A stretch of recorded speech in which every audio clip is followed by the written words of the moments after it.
Okay, wait. Should I tell him that? Because I don't think he can hear you. I can't hear him. Okay, Gene, just be silent for about 30 seconds or a minute, and I'm going to introduce us. Music is going to play in a second, okay? Okay. All right.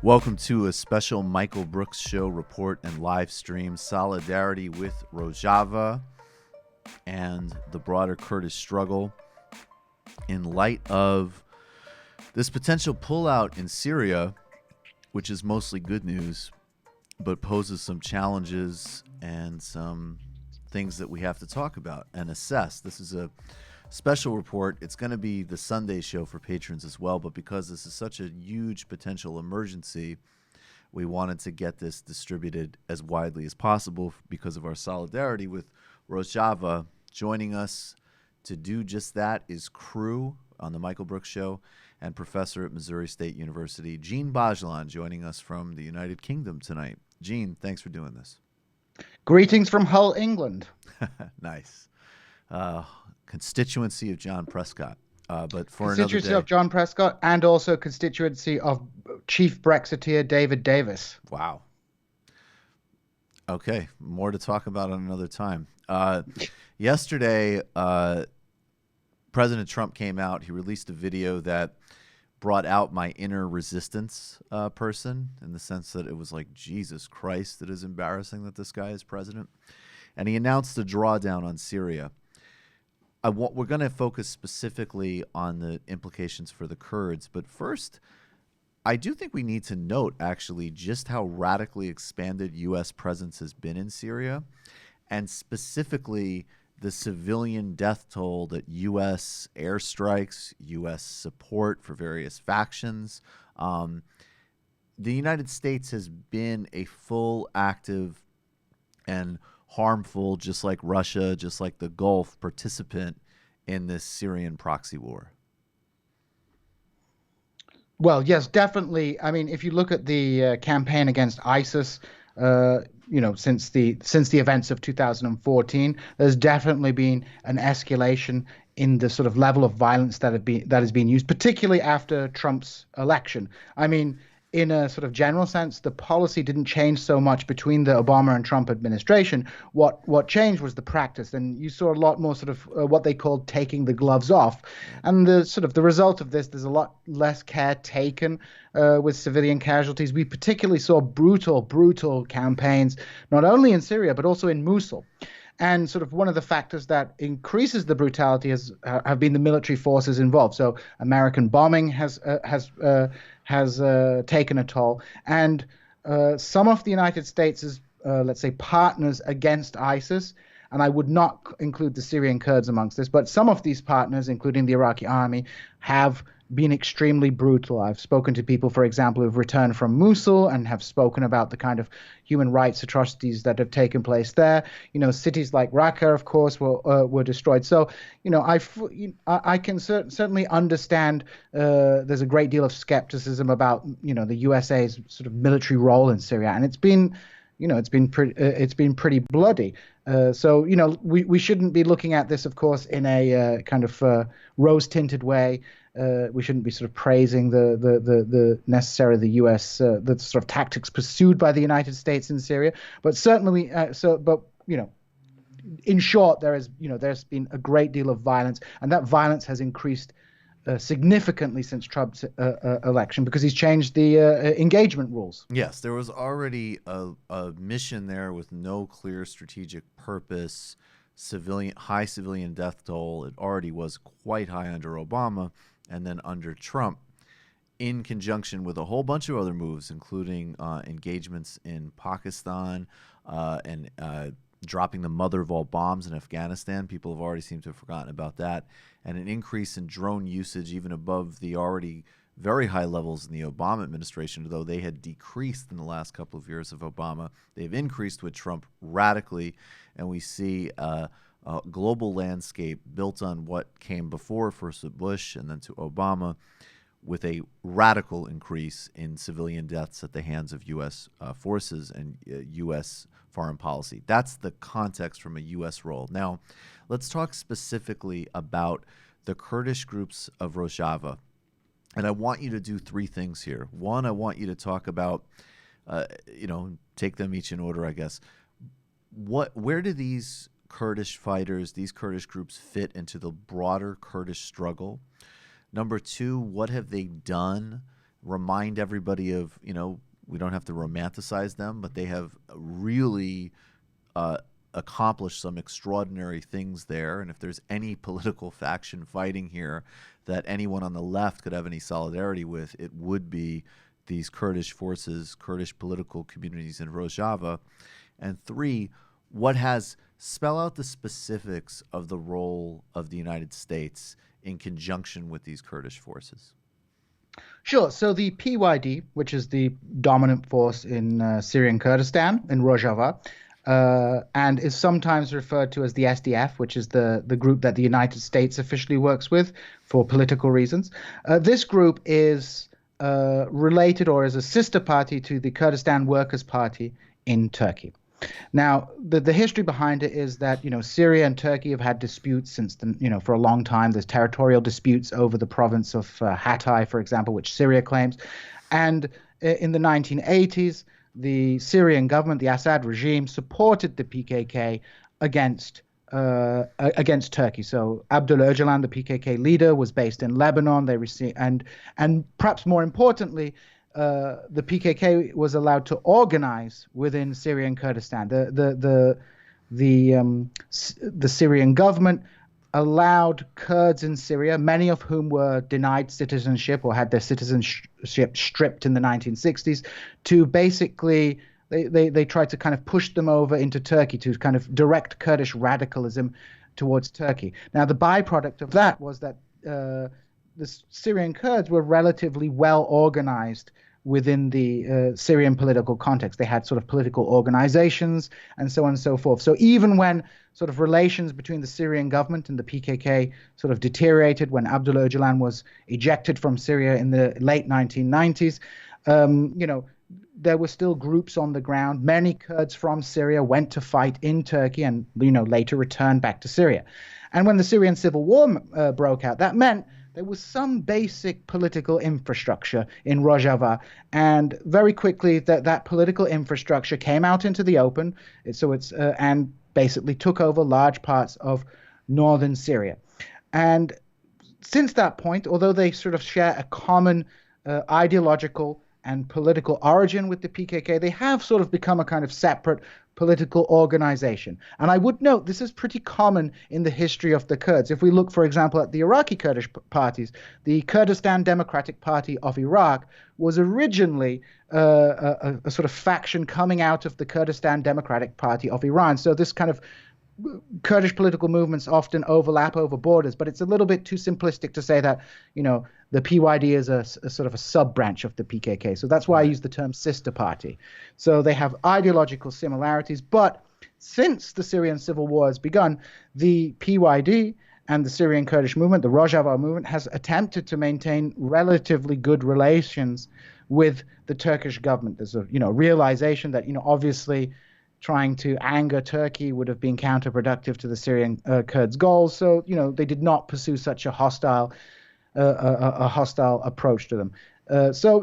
That is sort of the background of the Syrian Kurdish movement, or at least the dominant party in Syrian Kurdistan. There are other groups, but they tend to be marginalized. They tend to have sort of a lack of base of support, and sort of the PYD and its associated groups have really become the dominant force in Syrian Kurdistan since the outbreak of the Syrian civil war. So that's sort of the first aspect of it. Now, where I believe your second question was about the what have they accomplished, their ideology. I mean, they've done some pretty incredible things, legitimately. Yeah, I mean, what has happened in Syrian Kurdistan, in my view, and I think like you say, we shouldn't romanticize things. We should always be on our guard for falling for the propaganda. But there's been very interesting experiments in statecraft. That Abdullah Öcalan, the leader of the PKK, moved away from traditional sort of Stalinist Marxism that sort of framed the PKK's ideology up until the 1990s towards this kind of anarchistic eco politics influenced by Murray Bookchin, as I've mentioned on the show before, a New York anarchist and radical who engaged in letter writing and correspondence with Abdullah Öcalan, and ended up in Vermont. He's up in Vermont. Vermonter. Yep. And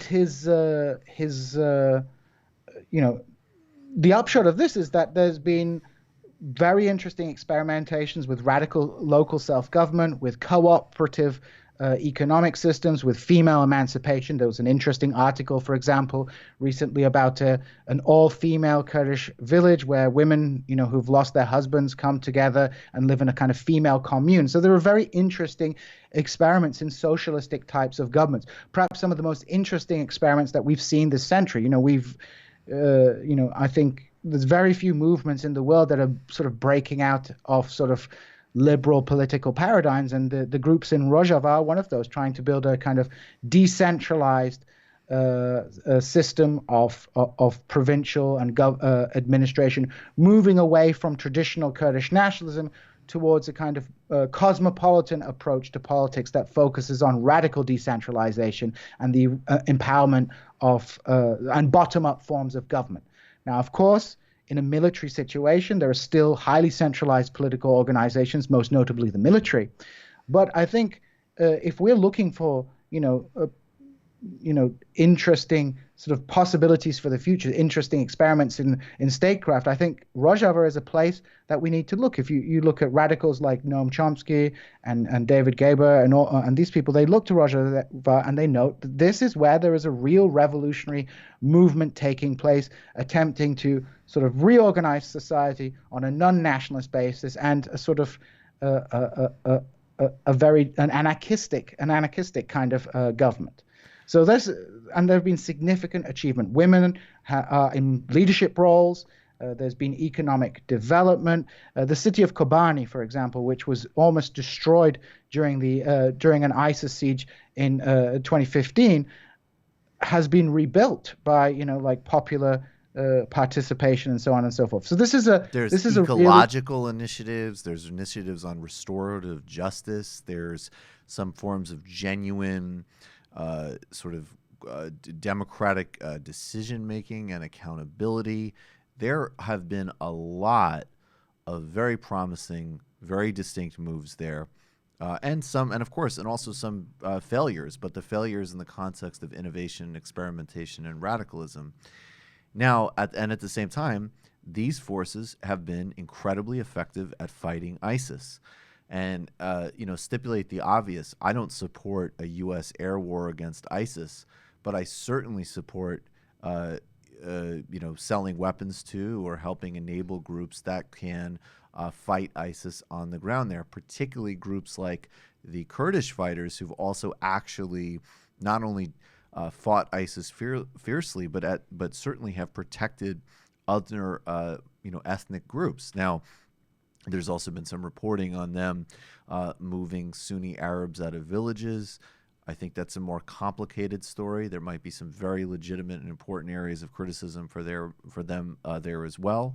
Although, again, in the spirit of this show of balancing intellectual rigor and honesty with also just realism, the charges are not along the lines of cleansing campaigns. They're more to do with some very difficult decisions that happen in warfare, and I'm not well equipped enough to know whether or not they're justified. But I do know that there's nothing that's been leveled against the Rojava Kurds that could anywhere remotely even be in the same universe of the atrocities of essentially every other actor on the ground that's operating in Syria or operating from above, from Russia to Assad to ISIS to the United States to the Gulf to Jabhat al-Nusra, and really just various sort of mafia factions almost. The Rojava Kurds are, sort of standalone, and they fought ISIS incredibly effectively, and therefore have gotten into this, politically convenient relationship with the United States. And let me just put one more piece of frame around it, and it's a preview of my commentary I'll do on the live show. It's one thing, I think there's no doubt on the left we need to completely reject humanitarian intervention discourse and recognize that even very real and serious human rights issues have been weaponized for disastrous imperial U.S. foreign policy, including even against regimes that committed plenty of atrocities. Gaddafi is a great example of this.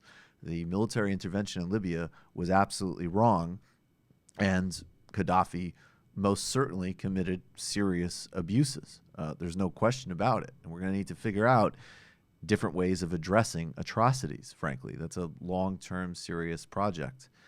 Conversely, I think the moralistic notion that some on the other side have, that you would just say like, oh, well, because these Kurdish radicals are in a marriage of convenience for the United States, we reject them, even though their politics have some very good points to it. They've been effective fighters against ISIS, whom we can all agree is a horrific sort of, Sunni Khmer Rouge kind of group. And also, more broadly, and I know I'm putting a lot here, but I really want you to respond to all of this. In the same way that I am a fierce critic of Russian or Chinese or any other imperial projection, of course, the U.S. is the main imperial projector in the world today, I still would, be very willing. As an example, I think in Latin America, there are clearly countries where Russia is a great counterweight to the United States, who is certainly the prime hegemonic influence and causer of coups and other miseries across Latin America. And if a local left government is benefiting from an arrangement with Russia that protects them from U.S. aggression, that's great. And my critique of Russia doesn't undermine that. And similarly, I'm not going to play a moralistic role at all with the Rojava Kurds having this partnership with the United States. Well, I think you've covered a lot of really important points there, and I would sort of begin by saying, like, when we look at the kind of media discourse and the discussion over this withdrawal, there's a very interesting thing I noticed this morning. Noam Chomsky and Tom Cotton, for example, are both on agreement that this withdrawal is terrible, right? Although for very different reasons. And I think we need to pass out the different reasons why people are opposing. Why did one of the most noble persons in the world oppose it, and why is one of the worst human beings on planet Earth supporting it, would be how I'd frame that question. Yeah, exactly. So if we look, of course, at the right-wing response to this, their entire interest is related to A, projecting imperial power, the fight against ISIS, and of course, being a counterweight to Russia. So you look at Lindsey Graham and other right-wing groups across the right-wing political figures. They're sort of against this for the classic sort of war hawk reasons. And so that's one set of reasons.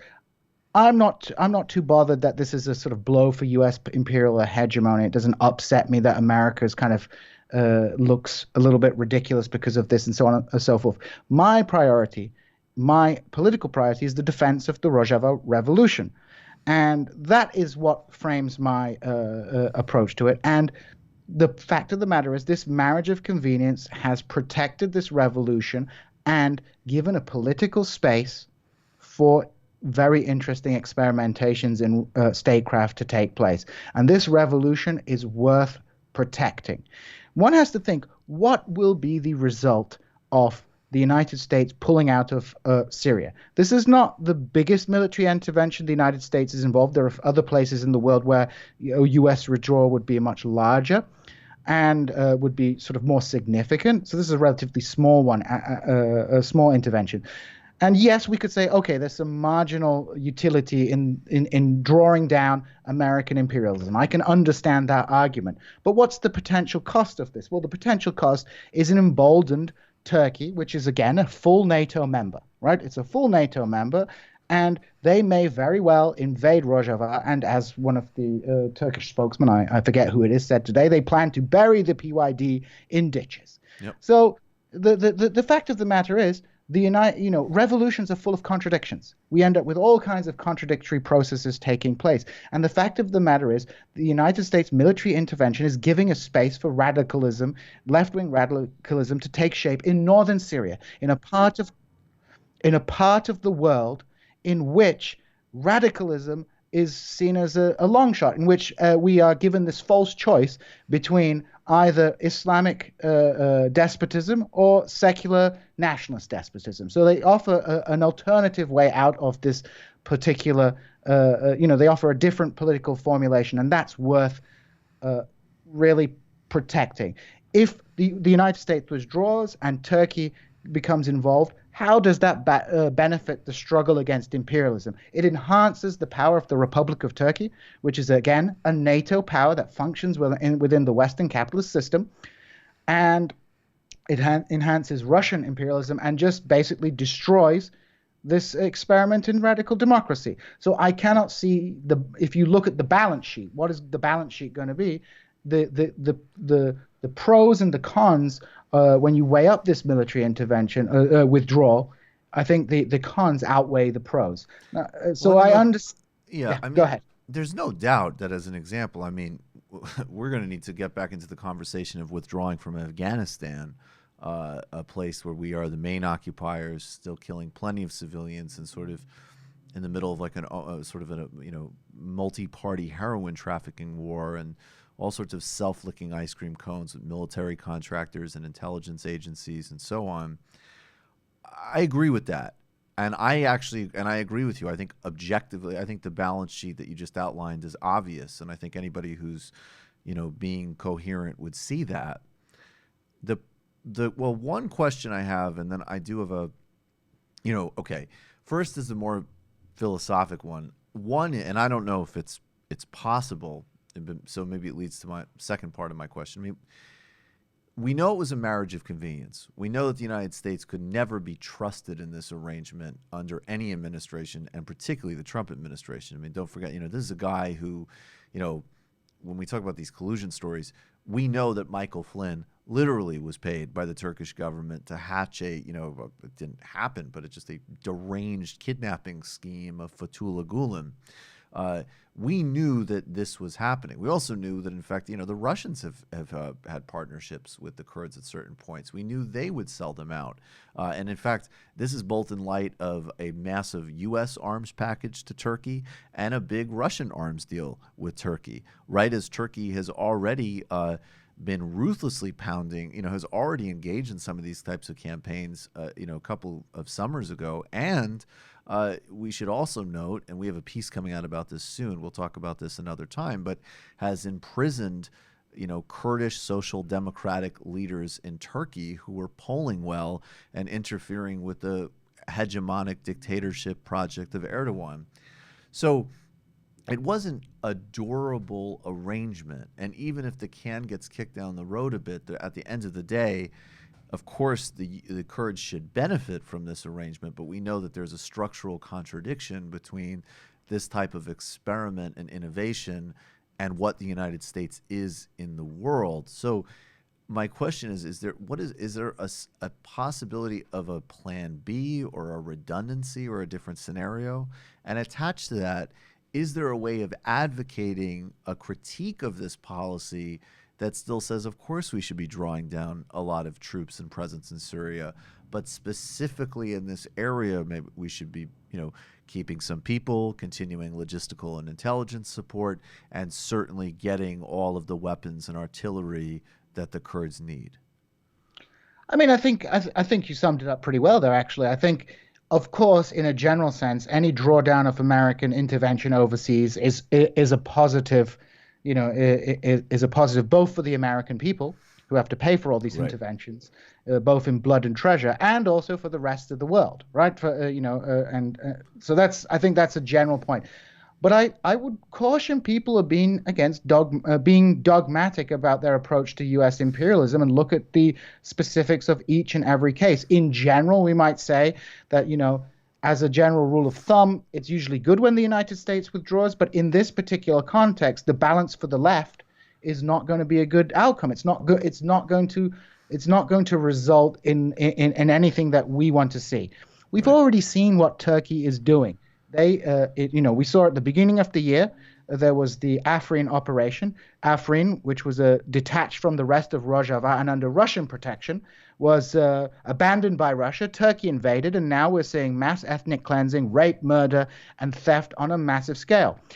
If Turkey is allowed to invade the rest of Rojava, we're going to see exactly the same thing, which will lead to more humanitarian disasters and so on and so forth, and will again, like I say, enhance the dictatorial position of Recep Tayyip Erdogan in Turkey, who is using this for his own political ends. And even in domestic American politics, it's so transparent that this decision comes after, we're going to find out in a couple of days what Trump got out of his talks with Erdogan. We've seen this arms deal with the Patriot missiles. Yep. And I'm sure something else will come out in the end, because not only is Trump withdrawing from Syria, it's running interference for Mohammed bin Salman. I have no doubt. Yeah, no doubt. Exactly. There's the whole there's the Saudi issue.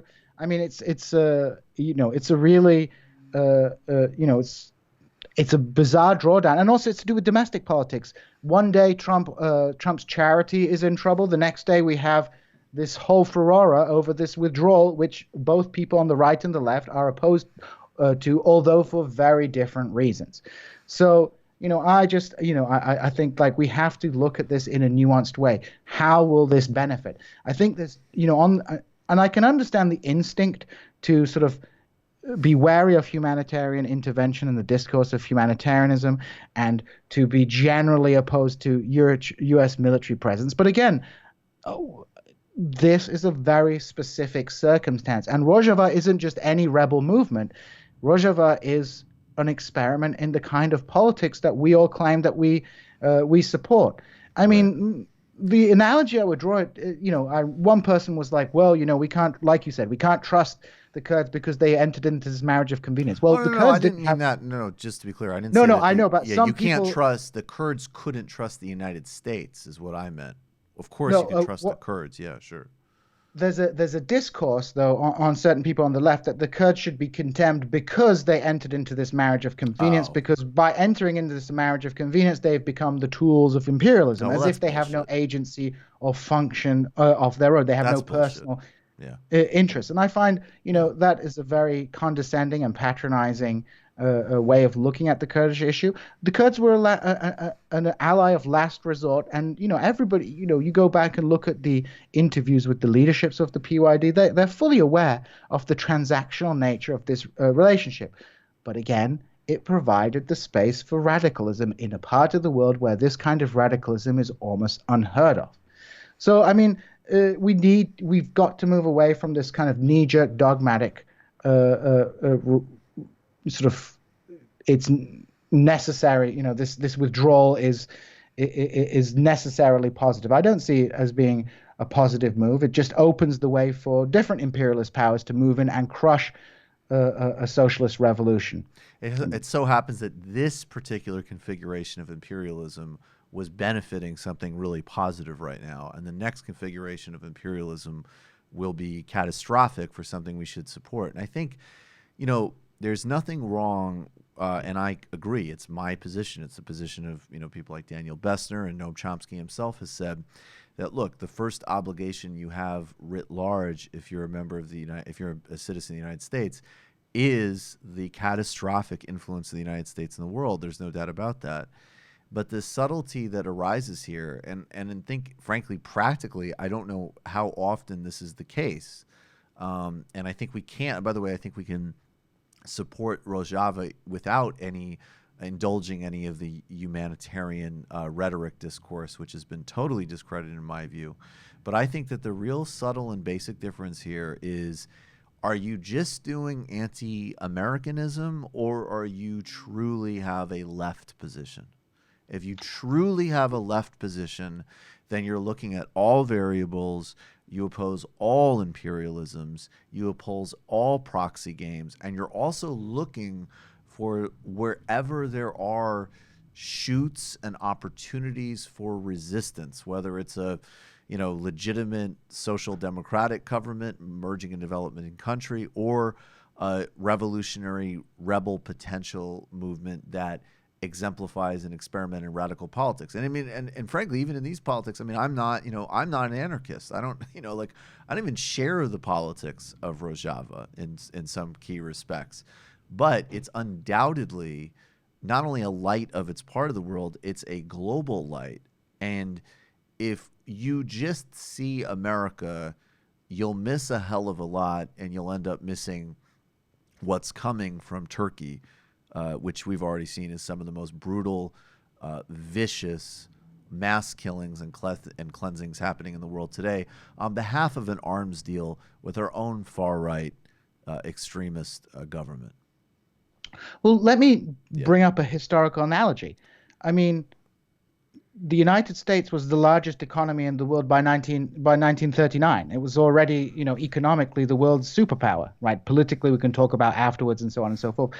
Would that mean that American leftists should have opposed the United States Lend-Lease Act and supporting the Soviet Union and Great Britain against Nazi Germany? Right. Would that make sense? Or so I think, that analogy I think holds true in the Rojava case.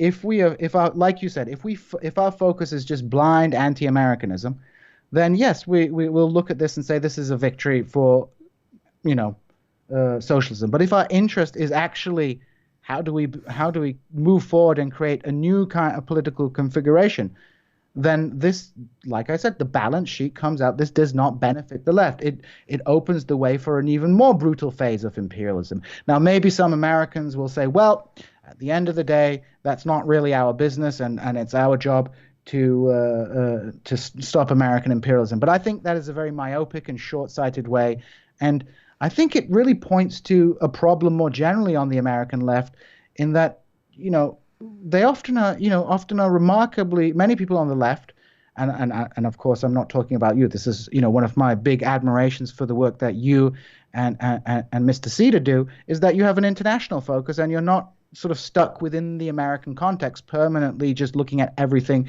through an American lens rather than through a global lens. We're supposed to be internationalists. Therefore, we need to think in an internationalist way. This morning, I was reading the British press, and the left-wing press in Britain is a lot better on Rojava, because the left-wing in Britain is a lot more informed on Rojava, right. Because we've had people from the left movement in Britain going across to Rojava, not simply to fight, but also to engage in service to the revolution, they call it, engaging in rebuilding of Kobani, right. Engaging in social work, and so on and so forth. So I feel the British left is a lot better on this issue than the American left. I have actually been quite pleasantly surprised by the response of the British left. But I was deeply disappointed by the kind of knee-jerk response from certain figures on the American left to this, in that they completely ignored the Kurdish angle to it, and it kind of indicates an American egoism, a kind of an American exceptionalism, or kind of just an ignorance about other parts of the world, and I find that is a really deep problem on the American left. Well, I think this is an important conversation. We have to keep up solidarity with Rojava. We have to have a real critical engagement with these issues. And there's one just brief anecdote I'll say in closing. I heard this story the other day from a friend, and I'm going to butcher it because I forgot the person's name. But it was an old school, American communist, good revolutionary. And he was at a bar when the Soviets shot Sputnik into space. And he got out, and he was excited. He was beaming. And, this guy asked him, he said, "What are you so happy about?" And the guy said, "We got someone on the moon. We did it." And the guy said, "The Russians did it." And he said, No. Humanity did it. Like, we did that one. Sure, it happened to be Russians, but that's not the point. And I think it's really fundamentally that ethos that we're going to need to embrace if we're going to get our way out of our predicament. So, Djene Bajalan, I really appreciate your time. TMBS crew, professor of history at Missouri State University. Look out for our piece coming soon in the Jacobin on the political prisoners of Social Democratic Kurdistan. Djene, thanks a lot. Thank you so much, Michael. You take care of yourself. Take care.